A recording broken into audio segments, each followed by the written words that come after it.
विद्यांश creative माइंड्समध्ये तुमचे सर्वांचे मनापासून स्वागत। इथे तुम्हाला जे दिसते ते एक स्टोन आणि मार्बल पासून बनवलेले म्युरल आहे। काही वर्षांपूर्वी माझ्याकडे ॲक्वेरियम होते, त्यामध्ये मी जे स्टोन आणि गोट्या टाकायचे त्यांचाच वापर करून हे म्युरल बनवले आहे। हे म्युरल मी आधी ॲक्वेरियमच्या मागे डेकोरेशनसाठी लावले होते, पण आता ॲक्वेरियम काढून टाकल्यामुळे हे म्युरल असेच होते। हे माझे आवडते म्युरल असल्यामुळे याचा काहीतरी उपयोग करायचा ठरवला, पण या दगडांमध्ये धूळ खूप अडकायला लागली, त्यामुळे याच्यासाठी काहीतरी पक्का पर्याय शोधायचा असतानाच रेझिन आणि हार्डनरचा पर्याय माझ्या समोर आला आणि हे म्युरल कायमसाठी जतन करून ठेवण्याचे ठरवले। हे सगळे स्टोन्स मी फोरेक्स बोर्डवरती चिटकवून घेतले आहेत। आता प्रिकॉशन म्हणून आपण टेबलवरती एक प्लास्टिकचे कव्हर काढून घेतले आहे आणि त्यावरती म्युरलला थोडीशी हाईट मिळवण्यासाठी एक ऑब्जेक्ट ठेवून घेतले आहे। या बोर्डवरती आता आपण आपला म्युरल ठेवून घेतलेला आहे। आता आपण रेझिन आणि हार्डनरचं मिक्सिंग याची प्रोसेस पाहूया। या आहेत रेझिन आणि हार्डनरच्या बॉटल्स। मोठी बॉटल आहे रेझिनची तर छोटी हार्डनरची, कारण आपल्याला याचे प्रमाणही तसेच वापरायचे असते। या बॉटलचा सेट मी दुकानातून आणला आहे, तुम्हाला ऑनलाईन सुद्धा आरामात मिळेल। या रेझिन आणि हार्डनरची कंपनी कुठलीही असेल त्याने विशेष काही फरक पडणार नाही।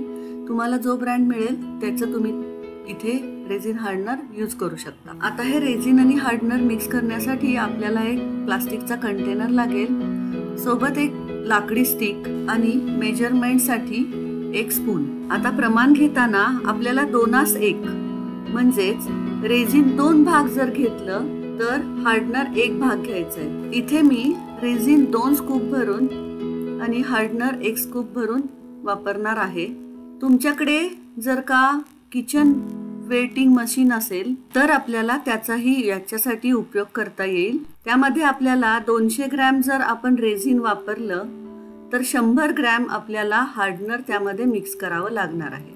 आता हे रेझिन हार्डनर आपल्याला लाकडी स्पूनच्या किंवा स्टिकच्या साहाय्याने आता हे जे रेझिन हार्डनरचे मिक्सचर आहे ते आपण एकाच दिशेने मिक्स करणार आहोत। याच्यामध्ये काही बबल्स येतील, ते बबल्स गायब होऊन या लिक्विडची ट्रान्सपरन्सी क्रिएट होईपर्यंत आपण ही प्रोसेस चालू ठेवणार आहोत। जवळजवळ 15 ते 20 मिनिट झाल्यानंतर या लिक्विडला एक ट्रान्सपरन्सी आलेली आहे, तुम्ही इथे बघू शकता।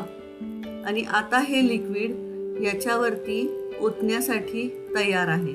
हे लिक्विड आता आपण थोड्या वेळ साईडला ठेवून पहिल्यांदा या बोर्डला सेलोटेप लावून घेणार आहे, ज्या सेलोटेपमुळे आपल्या या आर्टवर्कला एक फ्रेम तयार होईल आणि आपण जे लिक्विड याच्यावरती ओतणार आहोत ते खालच्या बाजूला किंवा बाहेर येऊ नये याच्यासाठीचा हा प्रयत्न आहे। रेझिन प्रोसेस वापरून केलेला हा माझा पहिला व्हिडिओ होता। आता या प्रोजेक्टला जवळजवळ 2-2.5 वर्ष होऊन गेलेले आहेत। यानंतर मी बरेच काही रेझिनमध्ये प्रोजेक्ट केले, पण या प्रोजेक्टनी मला खूप काही शिकवलं। त्याच सगळ्या गोष्टी मी आता तुमच्या बरोबर शेअर करत आहे। सुरुवातीला मी जेव्हा रेझिन पहिल्यांदा वापरणार होते तेव्हा मी सुद्धा यूट्यूबवर बघूनच ही सगळी प्रोसेस केली होती, पण तेव्हा बघताना खूप सोपं सगळं वाटत होतं। या प्रोजेक्टमध्ये काही बऱ्याच चुका झालेल्या आहेत, त्या मी पुढे जाऊन तुम्हाला सांगणार आहे, त्यासाठी व्हिडिओ कंटिन्यू बघत राहा। हा टेप मी अशा पद्धतीने लावला आहे की तो अर्धा खाली आणि अर्धा वरती येईल, त्यासाठी मी 2 इंची ट्रान्सपरंट टेप वापरला आहे। इथे मी हा टेप लावताना डबल लावणं अपेक्षित होतं, पण तसे न करता मी सिंगलच टेप वापरला आणि पुढे जाऊन काय प्रॉब्लेम झाला हे तुम्हाला पाहायला मिळेल। आता झाले असे की हे लिक्विड सुद्धा या म्युरलच्या मानाने बरंच कमी मिक्स केलं गेलं। अजून क्वांटिटीमध्ये हे मिक्स करणं अपेक्षित होतं। अर्थात माझं हे पहिलंच प्रोजेक्ट होतं आणि ही शिकण्याची एक प्रोसेस चालू होती, त्यामुळे माझ्यामध्ये जो उत्साह होता त्या उत्साहात मी या गोष्टींना फार काही महत्त्व दिलं नाही।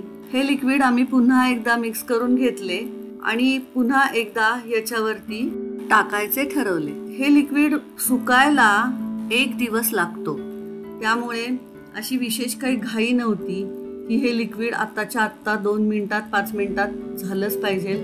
याला आम्ही आरामात वेळ घेऊन मिक्स करू शकलो आणि त्यानंतर थोडासा टेप लूज झालेला वाटला म्हणून काही ठिकाणी आम्ही त्याला पुन्हा डबल करून सपोर्ट दिला.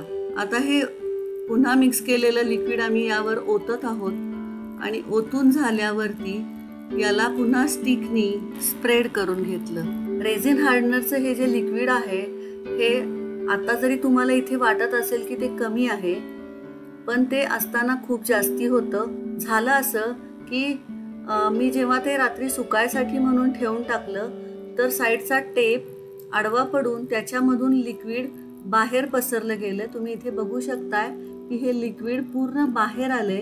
आता हे लिक्विड इतकं स्टिफ असतं की ते सहज कात्रीने किंवा कशाने तुटणार नाही. तर हे जेव्हा पूर्ण वाळेल तेव्हा मी हे हेक्सा ब्लेडनी कट करणार आहे.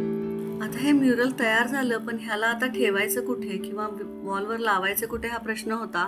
तोपर्यंत मी याला माझ्या या टिपॉयवरती टिपॉयचा टॉप म्हणून ठेवला. पण त्याहीपेक्षा ते टिपॉयच्या खालच्या बेसवरती खूप जास्ती छान दिसत होतं. त्याच्यामुळे मी आता ते त्याच पद्धतीने वापरते. कधी जर मला वाटलं तर ते मी ॲज अ पेंटिंग म्हणून वॉलवर सुद्धा वापरू शकते. आता हे पेंटिंग इतके पक्के झाले आहे की मी याला साबणाने ब्रशच्या साह्याने बेसिन खाली धुतलं तरी याला हे अजिबात डॅमेज नाही होणार. व्हिडिओ जर आवडला असेल तर लाईक, सबस्क्राईब आणि शेअर करायला विसरू नका. Thank you so much.